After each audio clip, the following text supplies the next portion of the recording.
আজ হচ্ছে শনিবার, এখন বাজে হচ্ছে সকাল 10টা 15। আজকে রান্না করব মুগ ডাল দিয়ে মাছের মাথা মুড়িঘণ্ট আর হচ্ছে ছোটো মাছ চচ্চড়ি করবো একটু সবজি দিয়ে। তো যেহেতু ডাল সিদ্ধ হতে একটু সময় লাগে, এর জন্য একটু তাড়াতাড়ি রান্না করতে চলে আসছি। তো আজকে আর এখানে রান্না করব ছোটো মাছ, সেইটাই হচ্ছে হাতে মাখিয়ে দিয়ে রান্না করব। তো আসসালামু আলাইকুম, সবাই কেমন আছেন? আশা করছি সবাই খুব ভালো আছেন। আলহামদুলিল্লাহ আমরাও খুব ভালো আছি। আমার নতুন একটা ব্লগে আপনাদের সকলকে স্বাগতম। হাতে মাখিয়ে দেওয়া তরকারি তো আপনারা যারা আমার ভিডিও দেখেন তারা সবাই জানেন যে বেশিরভাগ সময় দেখা যায় যে আমি ছোটো মাছ, ইলিশ মাছ বা কিছু কিছু সামুদ্রিক মাছ এগুলো আসলে হাতে মাখায় দিয়ে রান্না করতে পছন্দ করি। অবশ্য হাতে মাখায় দিয়ে রান্নাটা আমি আমার দাদিকে দেখতাম, উনি অনেক বড় বড় মাছও ওই হাতে মাখায় দিয়ে রান্না করত। আবার আমার আম্মাকেও দেখতাম যে ছোটো মাছ বা চচ্চড়ি বা ইলিশ মাছ এগুলো হাতে মাখায় দিয়ে রান্না করতো। আবার বিয়ের পরেও দেখি যে আমার শাশুড়ি বা আমার খালা শাশুড়ি, আমার ননাস, তারাও দেখি যে কিছু কিছু তরকারি মানে হাতে মাখিয়ে দিয়ে রান্না করে। তো এটা দেখা যায় যে ওইভাবে আসলে হয়ে আসছে। আর আগে হাতে মাখায়া তরকারি রান্না করতে পারতাম না, মানে হাতে মাখিয়ে দিতে পারতাম না, হাত জ্বলতো অনেক। তো এখন দেখা যায় যে ধীরে ধীরে অভ্যাস হয়ে গেছে। তারপরেও কিছু কিছু সময় যখন অনেক গরম থাকে তখন ওই হাতে মাখায় দিলে হাত একটু জ্বলে। তো যাই হোক, ওইটা কোনো ব্যাপার না। একটু ভালোভাবে খাইতে নিলে একটু কষ্ট করাই লাগে, এটা যে কোনো ব্যাপারই। যেরকম দেখা যায় যে পিঠা খাইতে নিলে আপনার চাউল ঢেঁকিতে পাট দিতেই হবে ভালো করে যদি পিঠা খাইতে চান। আর না হলে অনেক সময় দেখা যায় যে মেশিনে ভাঙায়া চাউল গুঁড়া করে না, সেটা দিয়েও খাওয়া যায়।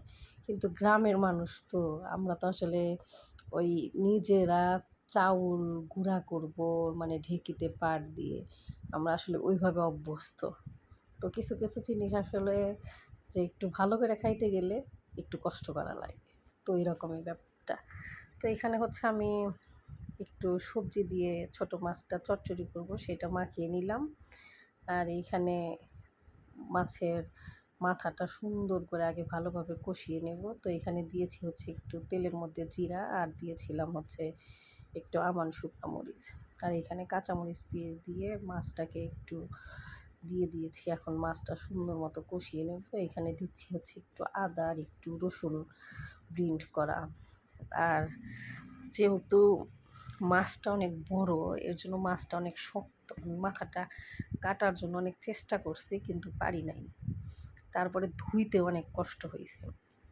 এইখানে আমি লেবু দিয়ে লবণ দিয়ে অনেকক্ষণ ভিজায় রেখে তারপরে হচ্ছে মাথাটা ধুইছি। মানে কাটতে যেহেতু পারি নাই, তাহলে ভিতরে হয়তো মানে মাছের যে আঁশটা সেটা হয়তো থাকতে পারে।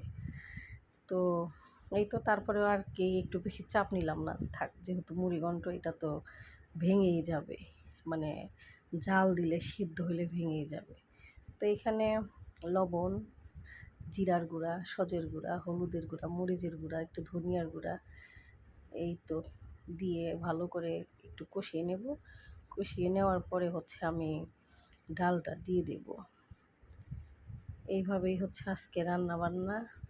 তো আজকে আপনাদের কার বাসায় কী রান্না হচ্ছে অবশ্যই একটু কমেন্টে জানাবেন। মানে গরমে রান্না করতে কেমন লাগে? বাংলাদেশে তো প্রচুর গরম, এইখানেও অনেক গরম, কিন্তু তারপরেও আজকে একটু গরম কম। আজকে আকাশ একটু মেঘলা মেঘলা, অনেক দিন হলো বৃষ্টি হয় না। কালকে বিকেলে একটু বৃষ্টি নামছে, মনে হয় যে 2-3 মিনিট। অনেক দিন পরে কালকে একটু বৃষ্টি নামছে 2-3 মিনিট। ওই বৃষ্টি নামে মনে হয়েছিল যে আর একটু গরম বোধহয় বেশি করে পড়লো। তো আজকে একটু গরম কম, আকাশ মেঘলা মেঘলা। বাংলাদেশে তো মনে হয় বৃষ্টি হইতেছে। তো যাই হোক, এই তো রান্না বান্না এরকম চলতেছে। আপনারা কারা কারা এরকম মুগের ডাল দিয়ে, মানে মাছের মাথা দিয়ে, রুই মাছের মাথা দিয়ে বা অন্য কোনো মাছের মাথা দিয়ে খেতে পছন্দ করেন অবশ্যই কমেন্টে জানাবেন। আর ওই তরকারিটাতে আমি হচ্ছে একটু টমেটো দিয়ে দিচ্ছি। তরকারিটা বলক আসার পরে টমেটোটা দিয়ে দেই, কারণ টমেটোটা একটু তাড়াতাড়ি সিদ্ধ হয়ে যায়। আমি যদি প্রথমে দিতাম তাহলে সিদ্ধ হয়ে গলে যেত, আর এখন দিলাম মানে এমনি সিদ্ধ হবে কিন্তু গলবে না। তখন দেখা যাবে যে তরকারিটা বাটিতে ঢেলে নিলে দেখতে অনেক সুন্দর দেখা যায়। এই তো রান্না প্রায় শেষের দিকে। রান্না দেখতে কেমন হয়েছে, কালারটা দেখতে কেমন হয়েছে, আর আমি যে এইভাবে রান্না করি আপনারাও কি এইভাবে রান্না করেন কিনা অবশ্যই কমেন্টে জানাবেন। তো ঠিক আছে, ভিডিওটা আজকে এই পর্যন্তই। সবাই ভালো থাকেন, সুস্থ থাকেন, আর আমার ভিডিওটা কেমন লাগলো অবশ্যই কমেন্টে জানাবেন। আর যদি ভালো লাগে অবশ্যই একটা লাইক কমেন্ট শেয়ার করে দেবেন। তো সবাই ভালো থাকেন, সুস্থ থাকেন, নিজের খেয়াল রাখেন এবং নিজের পরিবারের খেয়াল রাখেন। ঠিক আছে, আজকে এ পর্যন্তই। আল্লাহ হাফেজ। আসসালামু আলাইকুম।